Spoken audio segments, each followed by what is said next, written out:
한 여교사가 한밤중에 의문의 남성과 호텔로 들어갔다가 토막난 상태로 발견되었습니다. 경찰 조사 결과 그 당시 여교사는 한 학생의 아버지와 사귀고 있었지만 실종된 날 밤에는 다른 남성과 함께 호텔에 들어간 것으로 확인됐습니다. 이번 사건의 숨겨진 비밀은 무엇일까요? 그리고 또 범인은 누구일까요? 안녕하세요. 미스터리 수사국입니다. 오늘은 한때 중국에서 큰 화제를 일으킨 여교사의 악몽 같은 사랑이란 사건에 대해 알아봅시다. 2006년 6월 13일 중국 안후이성 푸양시 린치안현 경찰서에서 한 건의 신고 전화를 받게 되었습니다. 신고자는 나이든 여성이었는데 딸 리모아가 3일째 연락도 안 되고 또 무단결근하여 딸의 안전이 걱정되어 경찰에 신고 전화를 건 것이었습니다. 신고를 받은 경찰은 바로 리모아가 출근하는 학교로 가 조사하기 시작했습니다. 리모아의 학교 동료에 따르면 그녀는 3일 동안 출근하지 않았으며 핸드폰도 꺼져 있었습니다. 해당 학교는 기숙학교에서 평상시 교사인 리모아도 기숙사에서 거주하고 있었으며 갑자기 사라졌다는 게 아주 이상하여 학교 측에서도 리모아의 실종 사건이 단순 실종이 아닌 것 같다고 판단 내렸습니다. 경찰은 학교 직원의 안내로 리모아의 기숙사로 가 조사하기 시작했습니다. 그녀의 노트북은 켜져 있었고 세탁기 안에는 세탁하지 않은 옷이 있었으며 방 안에 TV도 켜져 있었습니다. 분명 선약이 아닌 갑자기 일이 생겨 외출한 것으로 보였습니다. 경찰은 학교의 CCTV를 통하여 그녀가 6월 11일 저녁 8시 30분쯤에 드레스를 입고 핸드백을 들고 통화하며 교문을 나오는 모습을 확인했습니다. 그리고 그녀는 학교 근처의 아파트 단지에서 은색 자동차에 탑승하여 떠나 다시는 나타나지 않았습니다. 리모아의 실종은 분명 은색 자동차와 관련이 있었을 것 같지만 아쉽게도 그 당시 너무 어두워서 차량 번호가 선명하게 포착되지 않아 경찰은 차량 주인에 대한 정보를 찾을 수 없었습니다. 할 수 없이 그들은 우선 리모아의 인간관계를 조사하기 시작했습니다. 실종자 리모아는 실종 당시 30세였고 초등학교 6학년 국어교사였습니다. 그녀는 그 학교에서 5년간 재직했는데 3차례나 학교 우수교사라는 타이틀을 받았고 동료 교사나 학생들에게도 인기의 대상이었습니다. 그녀는 간단하고 소박한 생활을 해왔지만 연애 생활은 꽤 복잡했습니다. 리모아의 동료의 말에 따르면 몇 년 전 그녀는 편부모 가정의 학생의 집을 방문했다가 아버지인 왕모잔의 끊임없는 구애를 통해 상대방을 좋아하게 되었습니다. 그녀는 마침내 왕모잔에게 마음을 열어 사귀게 되었으며 그와 관계를 맺기도 했습니다. 이로부터 리모아는 시간만 나면 왕모잔과 함께 데이트하며 인근의 호텔을 자주 방문했습니다. 시간이 지날수록 두 사람의 관계는 점점 더 가까워지게 되었지만 리모아의 가족은 그녀가 2번이나 이혼한 이혼남과 사귀는 걸 알게 되자 단호히 반대하였습니다. 하지만 그 당시 두 사람의 사랑이 아주 깊은 시기라 리모아는 왕모잔이 자신의 미스터 라이트라고 생각하며 가족의 반대를 무릅쓰고 그와 헤어지지 않았습니다. 경찰은 두 사람의 관계로 인해 왕모잔을 경찰서로 부르려고 했지만 그도 며칠간 나타나지 않은 걸 발견하게 되었습니다. 분명 뭔가 이상하였습니다. 하지만 경찰은 두 사람의 행방을 확인할 수 있는 단서가 없어 또 다른 방법을 찾을 수밖에 없었습니다. 경찰은 인근의 CCTV를 통해 리모아가 실종 당일 저녁 한 호텔의 문 앞에 나타나는 모습을 보게 되었습니다. 그 당시 그녀는 여전히 은색 자동차를 타고 있었는데 경찰은 은색 차량의 주인이 왕모잔인 것으로 추측하여 그가 리모아를 픽업한 후 호텔로 간 것으로 추측했지만 호텔 등록 기록에 그날 밤 리모아와 체크인한 사람은 왕모밍이라는 남자로 밝혀졌습니다. 이 사실에 경찰도 혼란스러웠는데요.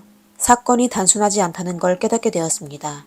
하지만 아쉽게도 그 당시 호텔 CCTV는 감정 중이어서 왕모밍의 모습을 포착하지 못했습니다. 따라서 경찰은 왕모밍이 체크인할 때 등록한 신분증을 통하여 그를 조사하기 시작했습니다. 왕모밍은 안후이 사람이 아니며 그 당시 중국 텐진이라는 곳에서 생활하고 있어 경찰은 그를 찾기 위해 바로 텐진으로 달려갔습니다. 그리고 텐진에서 아주 힘들게 왕모밍을 찾아냈습니다. 하지만 그는 경찰에게 본인은 리모아와 함께 호텔에 간 적이 없다며 텐진을 떠난 적도 없다고 했습니다. 그가 부인하자 경찰은 더 이상 신문하지 않고 바로 그가 호텔에 체크인한 증명서를 제출하였습니다. 생각 밖의 왕모밍은 체크인 증명서를 보고 아주 의아해하며 본인은 진짜 텐진을 떠난 적이 없으며 매일 정시에 출근했다고 하였습니다. 이에 경찰은 그의 직장의 CCTV를 확인하여 왕모밍의 알리바이를 확인하여 그를 용의자 혐의에서 배제하였습니다. 그럼 그날 밤 리머와 함께 호텔에 들어가고 왕모밍의 신분증까지 도용한 사람은 누구일까요? 경찰은 왕모밍의 인간관계를 조사하기 시작하여 놀라운 사실을 알게 되었습니다. 알고 보니 왕모잔과 왕모밍은 친척관계였습니다. 이에 경찰은 왕모잔이 친척인 왕모밍의 신분증을 훔쳐 리모화와 호텔로 간 것으로 추측하였습니다. 그리고 그 사람이 다른 사람의 신분증을 도용한 것으로 봐 분명 어떤 사악한 계획을 한 것이었습니다. 경찰은 왕모잔을 바로 유력한 용의자로 지목하여 정밀조사를 진행하기 시작했습니다. 그들은 우선 왕모잔의 은색 닛산을 수사했는데 그 자동차의 번호판이 가짜인 걸 발견하였습니다. 사건 당일 밤 그는 리무아와 호텔을 떠나 바로 고속도로를 탔는데요. 그동안 번호판을 3번이나 바꿨습니다. 경찰은 차량 앞 범퍼의 파손 특성을 기준으로 그의 동선을 추적할 수 있었습니다. 하지만 그 차량은 어떤 지점의 CCTV를 벗어난 뒤 다음 교차로에 나타나지 않았습니다. 이에 경찰은 왕모잔이 두 감시 카메라 사이에 5km에 숨어있는 곳으로 추측하여 바로 많은 인력을 파견하여 인근에 있는 마을에서 수색하기 시작했습니다.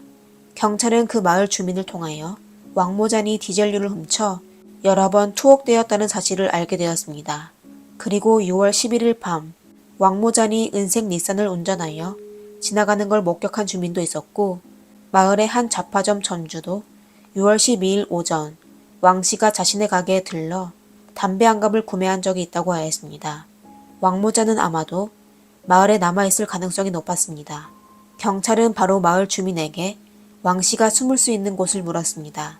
마을 주민은 왕모씨가 디젤을 훔치는 데 사용했던 자동차를 마을 카센터에서 종종 보수했다고 하였습니다. 확인 결과 그 카센터가 바로 조사 범위 5km 내에 있었습니다. 이에 2명의 경찰은 바로 사복으로 갈아입어 마을 주민이 언급한 카센터를 방문하였습니다.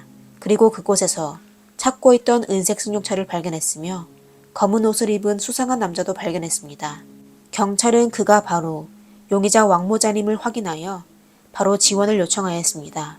얼마 안 돼 8명의 사복경찰이 현장에 도착하여 그를 체포하려고 했지만 예상 밖의 왕모자는 이미 뭔가 이상하다는 점을 알아채 경찰이 그를 포위하기 직전에 승용차를 운전하여 정비소를 뛰쳐나갔습니다.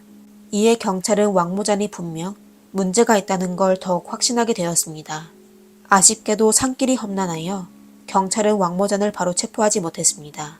할 수 없이 경찰은 우선 정비소 사장을 통제하였지만 그는 왕모잔을 전혀 모른다고 하며 그의 차량을 수리했을 뿐이라고 하였습니다. 그러다 양측이 교착 상태에 빠졌을 때 한 여인이 우연히 정비소로 들어가 사장에게 왕모잔이 어디에 있냐고 물었습니다. 그 당시 경찰들이 사복을 입고 있어 그녀는 아무렇지 않게 질문을 던졌지만 얼마 안 돼 그곳의 분위기가 이상하다는 걸 느끼게 되었습니다. 그녀는 서둘러 핑계를 대며 그곳을 떠나려고 했지만 경찰은 보내주지 않았습니다. 그녀는 경찰의 포위에 겁을 먹게 되어 더 이상 감히 거짓말을 하지 못하고 바로 자신이 왕모잔의 연인임을 인정하였습니다. 전날 저녁 왕모잔이 은색 차량을 카센터에 맡겨놓아 그녀가 대신 왕모잔의 다른 차를 운전하여 그를 픽업하러 온 길이었습니다.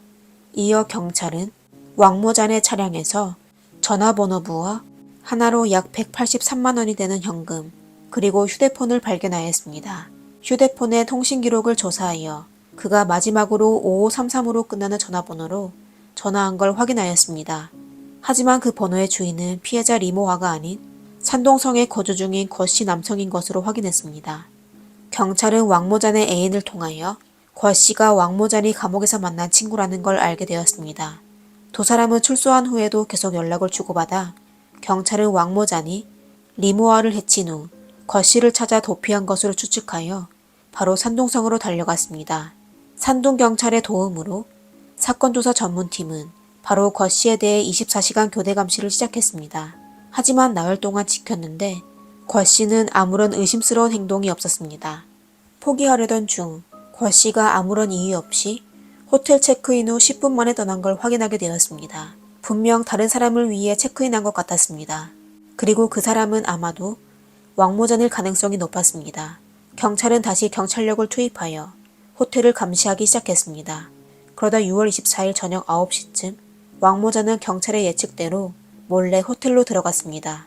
그 당시 그는 호텔 입구에서 수상한 사람이 있는지 여러 번 확인하고서야 호텔 안으로 들어갔습니다.